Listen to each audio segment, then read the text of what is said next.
Good afternoon, everybody. I'm Natalie Derrick. I am the president of the Women's Council Realtors Florida, and we welcome you to today's special edition of our Property Management Mastermind, hosted by Marina Elena D'Amico from Tampa. Maria, I'm going to let you take on the show, and I'm going to mute a few people. So Appreciate it. Good afternoon, everybody. So glad you all are here. Thank you for coming to the Property Management Mastermind. This is something that we're doing on a monthly basis. It is for existing property managers, people thinking about getting into property management, realtors just wanting to know more in general about what's going on, and just a way to connect with the rest of us across the state because we don't always know who is where and what's going on. So our special guest today is Mr. Kirk Eason with Heist, Weiss, and Wolk. Is everybody familiar with Heist, Weiss, and Wolk? Nods and heads and everybody else. If you don't use them, you absolutely should. They are a wealth of knowledge for property managers across the entire state of Florida. They service the entire state of Florida. They know everything, and if they don't, they will find out for you. Kirk, I will leave it up to you. If you can take it away, it's all yours. Sure thing. Thanks you, Maria. Okay, Maria, I think we're getting a little feedback. Oh, perfect. Okay, so it's so nice to be here again. I was here a couple months ago. We were talking about the new electronic notice addendum that was passed in Florida. So that was exciting news. Today we're here to talk about another law that was also passed in this last legislative session. It was Senate Bill 948.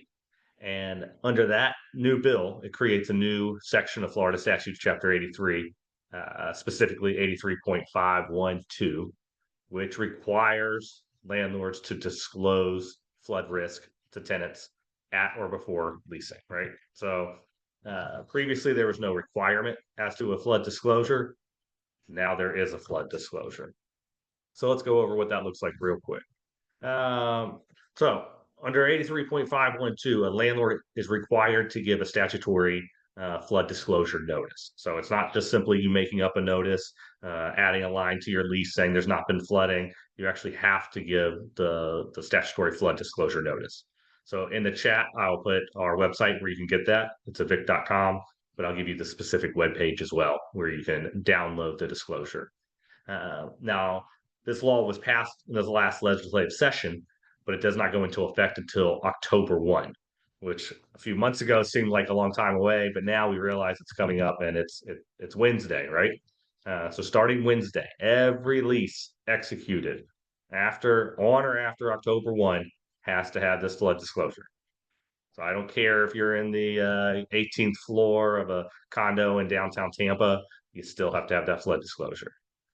It's not just for properties that are in a flood zone. It's not just for properties that have experienced flooding in the past. It's specifically required for every lease agreement. So let's go over this real quick. What does the flood disclosure look like? First off, it has to be a separate document, a separate page. So we've set it up as like an addendum to the lease. The statute does not specify that it has to be signed by the landlord. It has to be signed by the tenant. But it's a disclosure made on personal knowledge. So as a property manager, we would always recommend that you have the owner sign off on the disclosure. Hence, when you see our form, it has a spot for the owner to sign. And we want the tenant to sign off that they received this disclosure. Because lo and behold, if you rely on the owner's word that there was no flooding, and then it turns out there was a flooding event, of course they would say that they told the property manager otherwise. Same thing with a tenant, right? If we give them one disclosure and there's no signature on it, it'd be very difficult for you to prove which disclosure you gave to them. So you'll notice, even if people are telling you, oh, the law doesn't require it to be signed, it just requires the disclosure to be given. Since it has to be done in a separate document, since it can't be done in the main part of the lease, the main body, we're recommending that the owner and the tenant sign that. Now, what sort of information has to be disclosed? The disclosure has three questions. So does the landlord have knowledge of any flooding that has damaged the dwelling unit? So keyword there is the flooding had to have damaged the dwelling unit, the area that they're going to be living in. or the parts of the building thereof uh, during the landlord's ownership of the unit. So that seems pretty straightforward. It's does the landlord have knowledge of flooding that occurred during the landlord's ownership of the property? The only time this could get tricky is if maybe you're managing a property, let's say that suffered flooding event in Helene, and then that property was sold to a third party who rehabbed it, and now they're completing a flood disclosure. And technically, there's been no flooding in their ownership period. In theory, they could write no on that, right? But they would have to go back and weigh the risk associated with someone making a claim that they were, although technically in compliance with the law, they were still withholding material information that was important. So I always encourage extra disclosure, to be as truthful as possible to avoid these types of claims. Because even if you prevail in litigation, if you're in litigation, you're still having to pay. It's still that headache. It's still that nightmare. It's still the uncertainty of it. The second question the landlord has to ask is whether or not they filed a claim with an insurance provider relating to flood damage in the dwelling unit. I think this is important to note so that way the tenants can know whether or not the property was properly remediated. I think although it doesn't require you to give them, the insurance claim information, the proof of remediation, I think the legislator's thought process is what the natural question of any tenant would be, okay, let me see this information. And the third and final question that they want you to disclose is whether or not the landlord has received assistance for flood damage to the dwelling unit. So this could be from FEMA as well. So has there been flooding? Has there been an insurance claim? Has the owner received FEMA or any other assistance for the repairs to flooding? Okay, so I know the next question you all have, and no one's interrupted me yet, but I know the question is, what does flooding mean, right? So if we have an HVAC pipe burst, is the condensate line drains out into the attic, is that a flooding? No, that's not a flooding.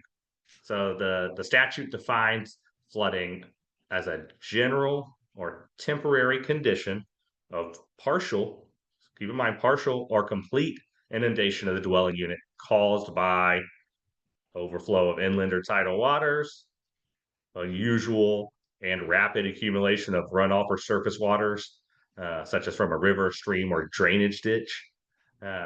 So note that if you have a drainage ditch that backed up due to leaves and it slowly backed up and the tenant never reported it, and over a period of, I don't know, 2 weeks or something, it caused damage to the premises, that might not be a flooding event because it wasn't unusual and it wasn't rapid, right?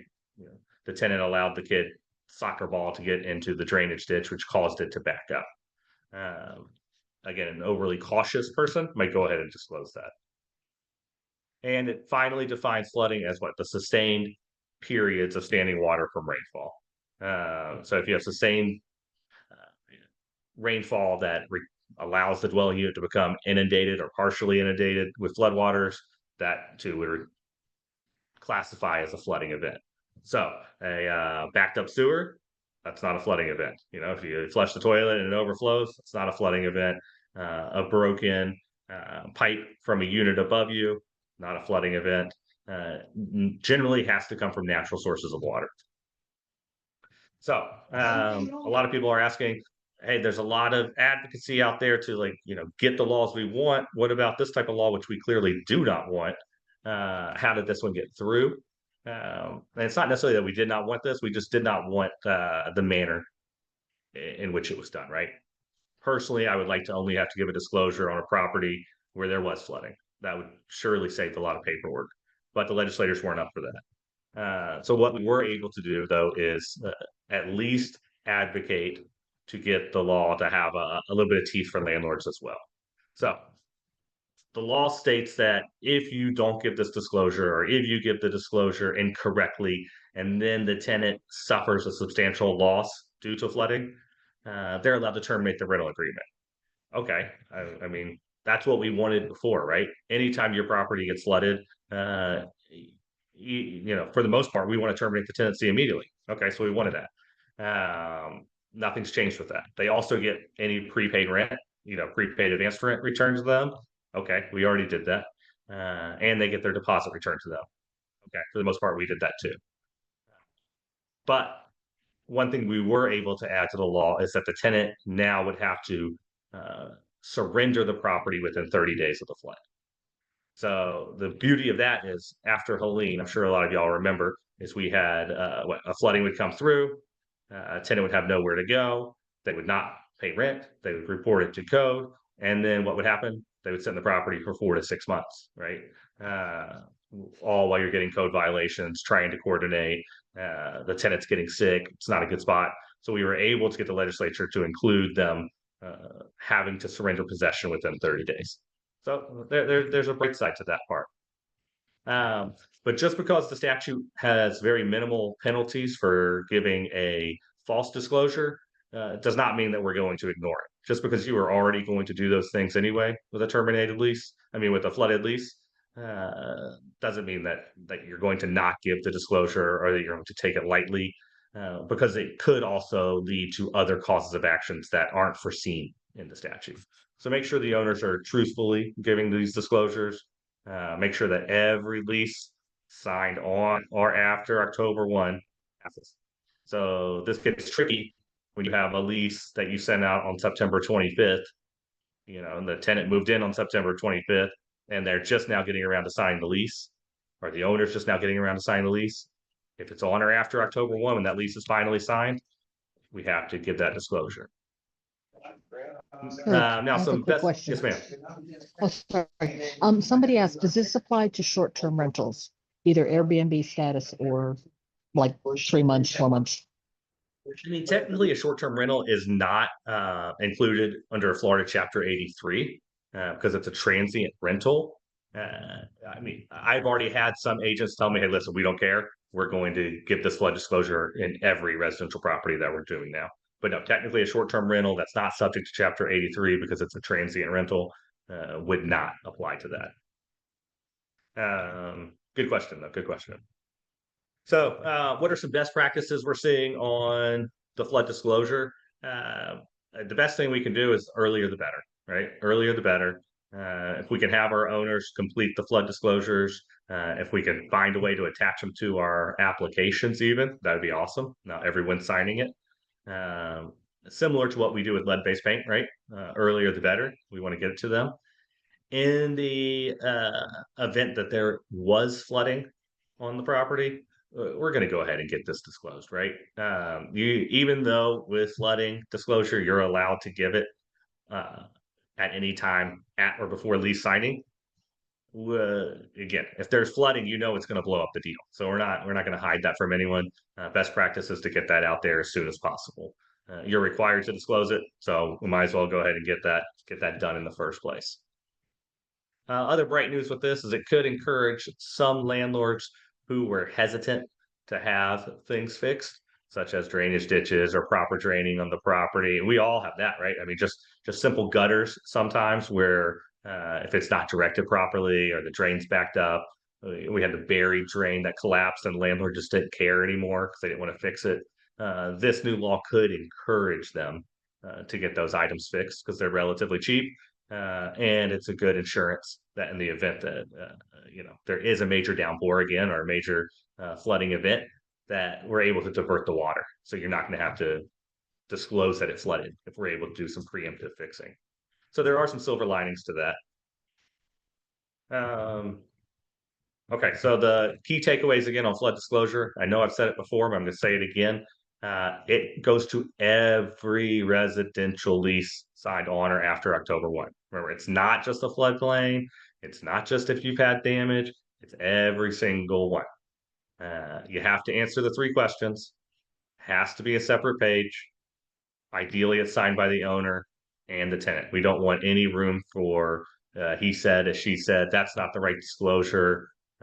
This is a different disclosure. We want to put it in writing like we document everything else with our tenants. So if I don't have any specific questions on flood disclosures, I'm going to circle back and touch base on the electronic delivery of notices again, just because we have some new faces on here. and I'm going to touch briefly on lead-based paint renovations. Did I have any other? Oh, we have some in the chat, or those. Oh, okay. Well, if we get any of those, don't worry. I'll be here for a little longer. We can answer those questions on the flood disclosure. But again, it's pretty simple. It's just a requirement. Okay. I'm going to touch briefly on the electronic notices. I mean, this went into effect on July 1. So I hope a few of you on the call who we talked about it previously have started incorporating this into their property management practice. The managers who I've spoken to who have incorporated it, they're telling me there's like about a 75% adoption by their tenants.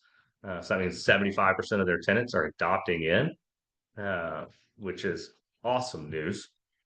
So, briefly, this past legislative session, we had a major win for landlords with the passage or the creation of 83.505, which governs electronic notice delivery for residential landlords and tenants. So, starting July 1, we were able to use an addendum that allowed landlords and tenants to opt into receiving their notices via email. So that's every notice, right? We're talking 3-day notice, 7-day notice, security deposit notice, notice of landlord's change of address, notice of pest control, notice of entry for repairs, notice for entry for purposes of showing. You got it. Every single notice you're allowed to if you opt into it. From what everyone's told me is it's pretty easy sale to the tenants, right? If you're like me, you check your mail about once a week, if that. Your email, though, most everyone lives in their email. They're checking that 5, 6, 7. If you're like me, 105 times a day. So checking the email is much easier. It's much more reliable. We're not having to worry about a mail person delivering it to us, and we're not having to worry about a notice flying off our door. It's much more controllable now to just receive that email. So if you want to offer this to your tenants, it's great. You're allowed to, you're not required to. But if you do, you have to use a specific form, which again, you can find at our website. And basically what this does is it allows the tenant the choice to opt in and allows the landlord the choice to opt in. If the tenant wants to opt in, they just have to provide you a valid email address. And from that point forward, you're allowed to start submitting your notices via email to them. Same thing with you. If you want to opt in, you just check the box opting in, provide them with an email, and again, they can start submitting their notices to you via email. Some landlords have been apprehensive about this, tried to explain to them not to be. I mean, really, before this, a tenant could do what? They could send you a notice via text messages, and judge was generally fine with that. They could write it on a napkin and put it underneath your windshield wiper, and if you got it, a judge was pretty cool with that, right? They didn't really care. This kind of standardizes it a little more, in my opinion. So I'm encouraging landlords to opt into this. As a best practice with opting in on electronic notices, you should have a designated email if at all possible. So that way it doesn't get lost in spam. It doesn't get lost with, the 300 other emails you get that day. It's very easy to monitor. When you're serving a notice using the email addendum, best practice is to serve it attached with the PDF. And if you can attach the text itself into the body of the email, that really drives home that there's no impossibility that they did not get this. Speaking of receipt, receipt is deemed delivered. The notice is deemed delivered or received upon sending that notice, upon hitting send on the email, unless you receive a bounce back. Okay, so if we get a bounce back stating that the email was not deliverable, then you have to go back to one of your traditional methods. This is pretty it's not a big issue on that. We don't get that many bounce backs, at least from what people are telling me right now. But the importance of this is that we're not waiting until the last minute to send out our notice, right? Because if you wait till day 30 at 8 p.m. when you're done with dinner to send out your security deposit claim via email, and you get that dreaded bounce back, it's probably too late to send the certified mail out, right? So then you're going to miss your statutory deadline by a day. And if you miss it, what happens? You automatically have to return it. return the deposit. What else about email is just keep the email communication separate from the personal communications or the general communications. You know, an email talking about the pool guy changing the date that they're servicing the pool should not also include a 7-day notice, right? So we would keep change in service emails separated from our notice emails. Now, I can tell you also, if you have a tenant who doesn't opt into electronic notice receipt, it doesn't mean that you can't get them to opt in again later, right? So if they don't opt in the beginning because they're scared of email for some reason, when they're non-renewed or when they non-renew you and they tell you they're vacating, that's a good time to have them opt in. It's very beneficial for you at that point because what you can send your security deposit claim via email. So what do we save there? We save the certified mail fee and we save a significant amount of time sending that sending that security deposit claim via email. If you think about it, when you send a security deposit claim via certified mail, there's a lot more steps that go into that, right? You then have to track that certified mail, see if it was delivered. If it was delivered, then you have to notate your system for when it was delivered. And then you have to calculate the time frame for the tenant to respond, tenant to object, their 15 days from the date of that receipt. And then we have the dreaded, everyone has a stack of return certified mail on their desk. So when does the tenant's 15 days really start? Because the statute says what? They have 15 days from the time of their receipt of that notice, right? They've never received it, has their 15 days started? I can tell you most judges don't care. They only care that you send it. But we can just eliminate this. And we can eliminate the extra step of checking, rechecking, renoting the file for when it was actually delivered. So always encourage your tenants to go back to the email notice, even if they don't agree to it at the time. Last little thing I'll point on email notices is what it doesn't just have to be for new leases. So we have managers who are sending this out to all of their current tenants, having them opt in, giving them that option. It's almost like the bank. Every time you log into the bank, if you have not signed up for paperless statement delivery, they are prompting you, hey, would you like to sign up for paperless statement delivery? It's a good thing to do that with your tenant too. If we're nervous about email notices because we think it's too complicated, the only thing I've been able to tell people to calm their fears a little bit is that if I was to explain how electronic signatures work, no one would use an electronic signature. Electronic signatures can be very, very complicated. Email for delivery of notices is used every day. It's very common. We don't foresee any major issues with that. Again, if we do, let Maria know, let me know, shoot me an email, and we'll see if anything can change in that. Okay, do I have any questions on the electronic notices? Yes, Maria. Kirk, the one thing that really struck home when you, I messed up over here, hold on. At the NARPM conference, Yes. sorry, I was whispering too, I'm sorry. That's me. At the NARPM conference, when Harry did the court cases, and one of the things that they said was don't send the email from a third party. Like Yes. don't send it from Belgium or Rently or whatever you use your stuff through because you can't verify that it was sent. So, yes, it depends. It depends. It's not necessarily Buildium. I don't know Buildium's build out platform.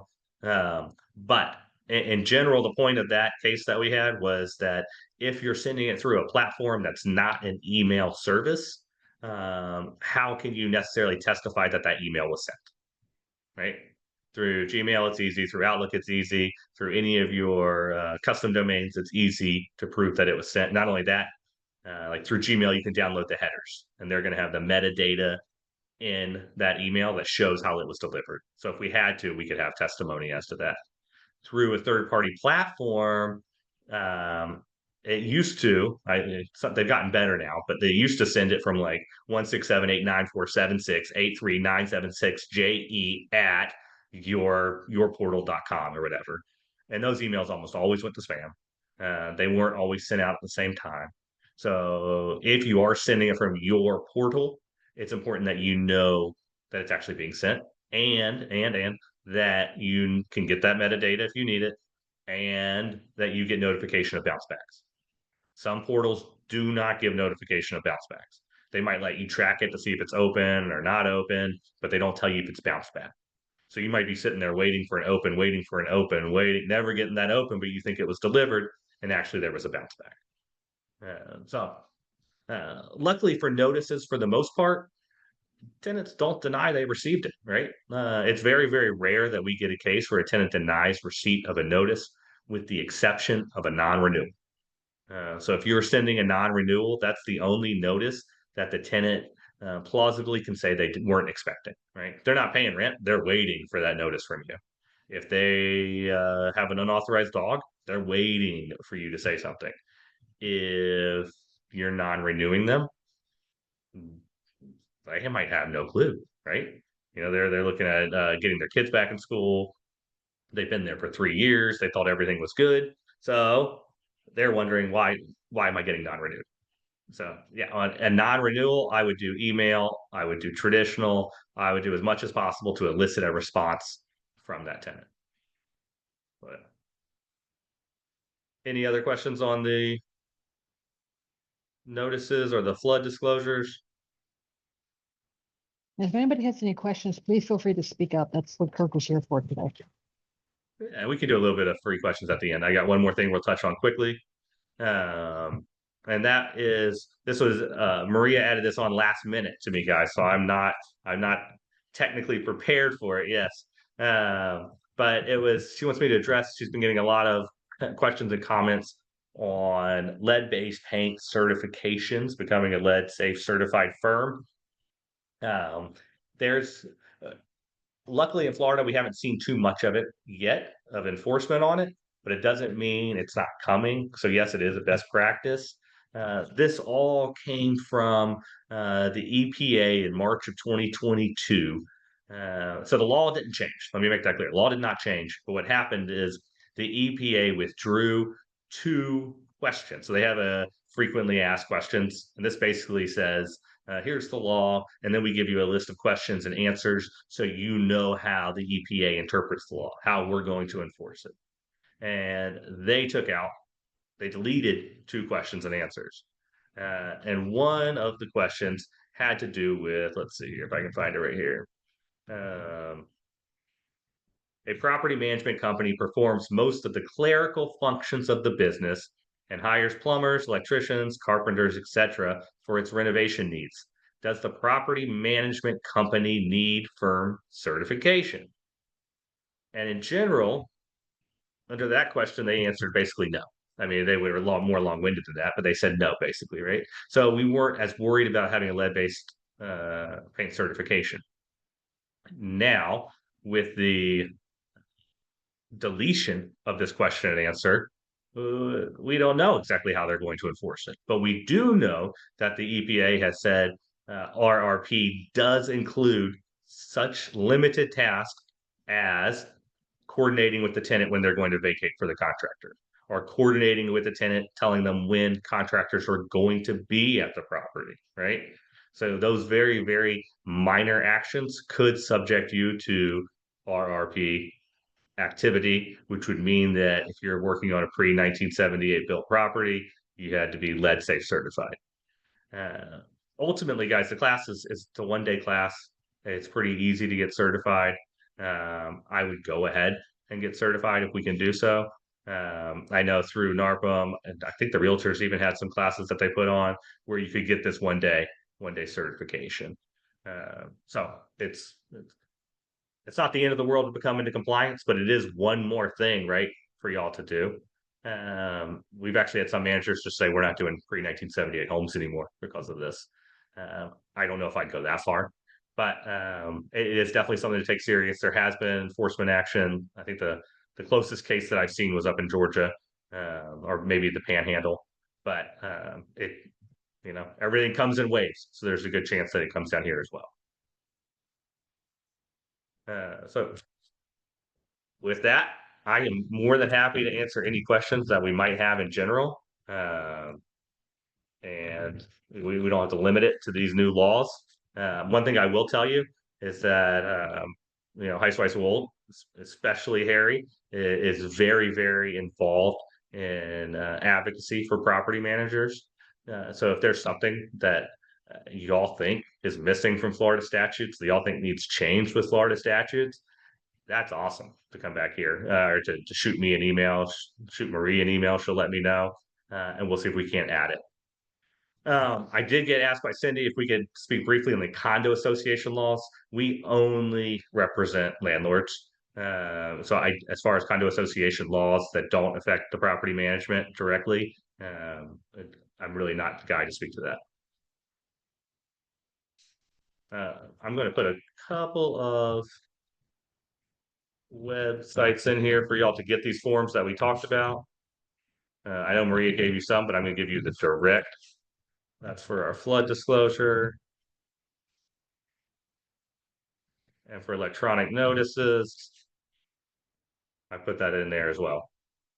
I also put my email in the chat, and Maria also gave you all info@evic.com. It comes to one of the 4 attorneys directly. There's no staff in between that. So we're happy to answer your questions, even if you're not a current client. We're on that. Cindy, I'm not sure off the top of my head. I can double check. Shoot me an email with that, and I'll get you that information. My email again. There we go. Okay, did y'all have any general questions? Maria, we kept it pretty short. Damn. Okay. Well, thank you, Kirk. You've been a huge help. For those of you that do not use Heisweiss-Wolk, you may want to consider them from this point forward because they are here to help property managers. Their leases cover everything. They obviously stay within the Landlord Tenant Act.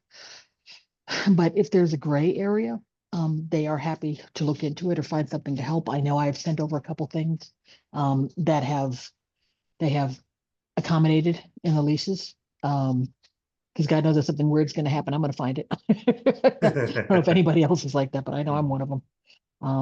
But they're a great help for property managers across the state. If you don't use them, please check them out. They do have forms for free, any form for anything. I've got their forms. I've had them for years, and I still find stuff in there that I never knew existed when I go looking for something in specific. And we're doing classes all over the state. I think Harry will be in Osceola. Yes, we'll be I'll in be Tampa. at SCAR next week, and then we have Tampa coming up a couple more weeks. So I'll put that in the chat as well. Deborah has them. You've got them coming out towards you too, right, Deborah?